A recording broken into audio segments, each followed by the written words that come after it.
Hai teman-teman, selamat datang di channel artikel YouTube. Channel pertama cerita Kenshin. Kali ini admin upload lagi ya. Terima kasih. Kisah pemuda kaya, anak bos besar, pemilik 73 perusahaan, yang menjadi cleaning service. Episode 302, Ibu Lastri, yang tak lain, Kepala Rumah Sakit Mitra Mandiri. Beliau kini bersiap menghadiri konferensi pers di ruang utama. Para wartawan itu nampak menunggunya. Bahkan ada yang bersiap pula menyiarkan secara langsung. Karena memang berita ini lagi panas-panasnya. Yudis yang pernah dikenal pemuda baik hati, menolong banyak orang, kini disangkakan menyewa pembunuh bayaran. Makanya, para wartawan itu pun nampak antusias sekali. Mereka ingin mengetahui secara langsung hubungan rumah sakit ini dengan Yudis, yang kini jadi tersangka. Tak lama kemudian, Ibu Sulastri pun datang. Beliau duduk di tengah. Di apit bawahannya, para wartawan itu langsung melayangkan pertanyaan. Jurnalis televisi menyalakan rekaman dan disiarkan secara langsung. Salah satu wartawan bertanya, "Maaf Ibu Sulastri, apa benar Yudis tersangka ini dulu berada di rumah sakit ini? Dan katanya Yudis pun telah bertemu dengan Anda, membicarakan masalah bantuan untuk para korban kebakaran." Ini Ibu Sulastri. Sekarang berita itu diangkat lagi. Banyak masyarakat bertanya, pemuda baik hati kok menembak orang? Pasti ada yang memfitnahnya. Dan wartawan lain pun bertanya, "Oh ya Ibu Sulastri, katanya dulu di sini kekasihnya Yudis itu dirawat juga. Kami mau tanya, namanya siapa ya?" Dan dengar-dengar, kami tadi dapat informasi dari salah satu perawat di sini. Katanya saat itu, kalau kekasihnya Yudis dekat dengan seorang lelaki yang kerja cleaning service. Apa itu benar Ibu Sulastri? Apakah lelaki itu kerja di rumah sakit ini atau di tempat yang lain? Kami semua penasaran, kok bisa cleaning service dikatakan punya hubungan dengan wanita pengusaha yang sedang dirawat itu?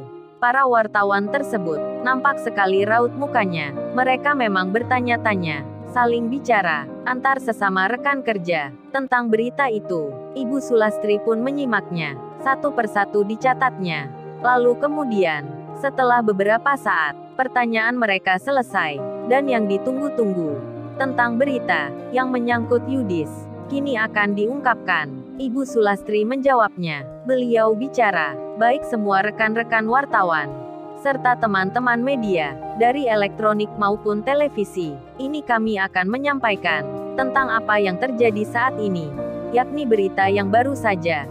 Seperti teman-teman ketahui, ini kami akan jawab pertanyaan yang pertama, untuk menyangkut saudara Yudis, yang kini berurusan dengan polisi.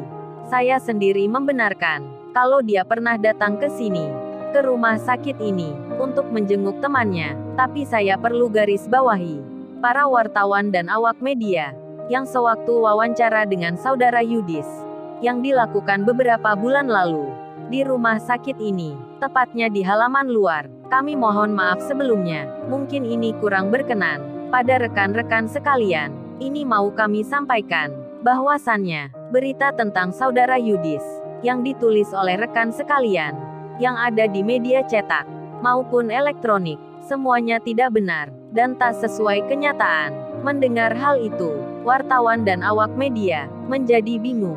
Mereka jadi heran, belum mengerti maksudnya apa yang sedang dibicarakan oleh Ibu Sulastri. Dan Ibu Sulastri pun lalu menjelaskan, "Ini rekan-rekan sekalian, saya akan katakan, saudara Yudis yang disebut pemuda baik hati menyumbang banyak uang, membiayai korban kebakaran. Bahkan selepas dari perawatan, biaya hidup mereka akan dibantunya. Perlu kalian catat, para wartawan yang hadir di sini. Hal itu adalah kebohongan. Kebohongan yang besar. Saudara Yudis tidaklah demikian.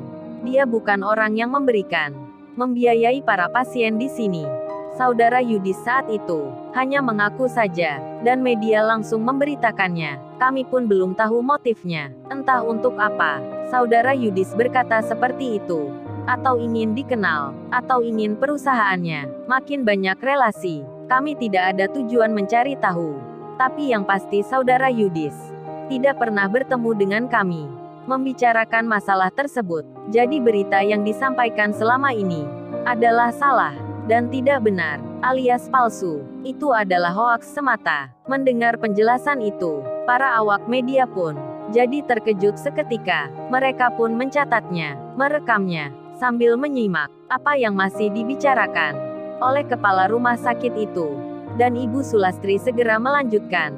Beliau mengatakan, "Oh ya rekan-rekan wartawan yang di sini, kami akan menjelaskan juga tentang siapa yang sebenarnya memberikan bantuan itu. Dia seorang pemuda yang tak mau disebut namanya.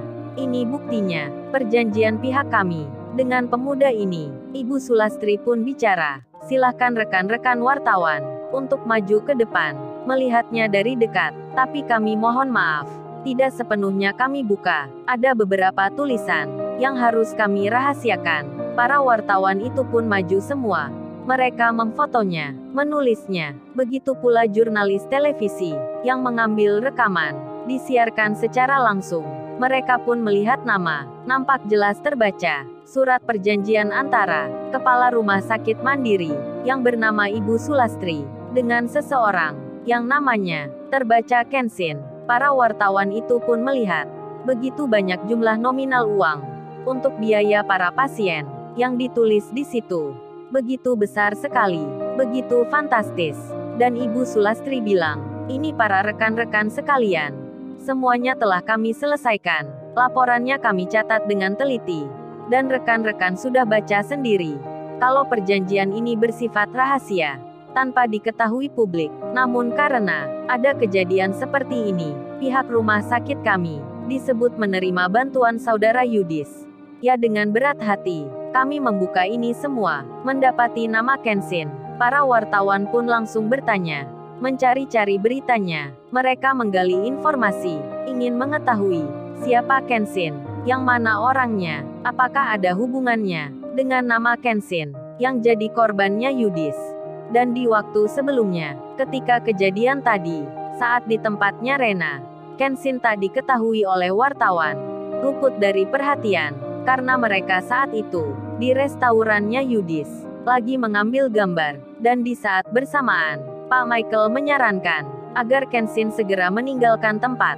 Dan kini Kenshin masuk berita televisi, disebut namanya tanpa diketahui orangnya. Lalu para wartawan pun langsung menerbitkan berita. Ada yang menulis judul, terungkap, sosok misterius yang baik hati, pemberi bantuan banyak orang, tak mau dipublikasikan, bernama Kenshin. Dan media lain pun, ada yang menulis juga, di halaman utama mereka, tertulis kalimat, "Kebohongan besar Yudis dibuka Ibu Sulastri, kepala rumah sakit Mitra Mandiri."